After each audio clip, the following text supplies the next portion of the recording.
Good morning, everybody, or good afternoon, or good evening, or good night, depending on what time you're watching this. It is Tuesday, April 4th, 2023. It is 11:41 at night.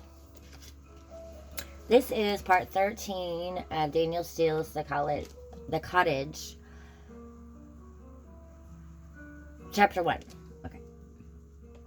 I never know when people are coming from out of town. It's ridiculous to rent out part of the house. Why don't we just take in boarders, Abe? Or turn it into a boarding school?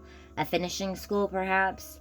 You come up with the oddest ideas. Coop looked vastly amused, and as though he had no intention of doing any of it, but Abe was glowering at them.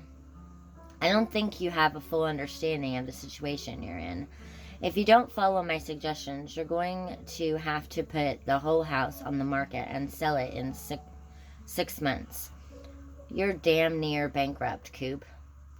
That's ridiculous. All I need is a part in one major film. I got a terrific script for one today, he said, looking pleased. How big is the part? Abe asked mercilessly. He knew the drill. I don't know yet. They're talking about writing me in. The part can be as big as I want. Sounds like a cameo to me, Abe said, as Liz winced. She hated it when people were cruel to Coop, and reality always seemed cruel to him. So much so that he never listened to it. He just shut it out. He wanted life to be pleasant and fun and easy and beautiful at all times. And for him, it was. He just couldn't pay for it, but that never stopped him from living the way he wanted to. He never hesitated to buy a new car or order half a dozen suits or buy a woman a beautiful piece of jewelry. And people were always willing to do business with him.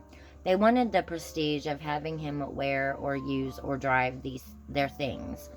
They figured he would pay for whatever it was eventually. And most of the time he did, when he could. Somehow, in time, the bills got paid, mostly thanks to Liz. Abe, you know as well as I do, that with one big film, we'll be rolling in money again. I could get $10 million for a picture by next week, or even 15. He was living in a dream.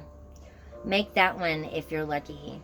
Or more like 500,000 or 3 or 2. You can't pull in the big money anymore, Coop. The only thing he didn't say was that Cooper Winslow was over the hill.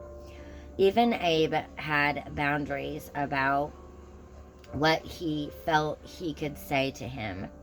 But the truth was he'd been lucky to get $100,000 or maybe 2. That's all for part 13, chapter 1, Daniel Steele, The Cottage. Thank you for watching.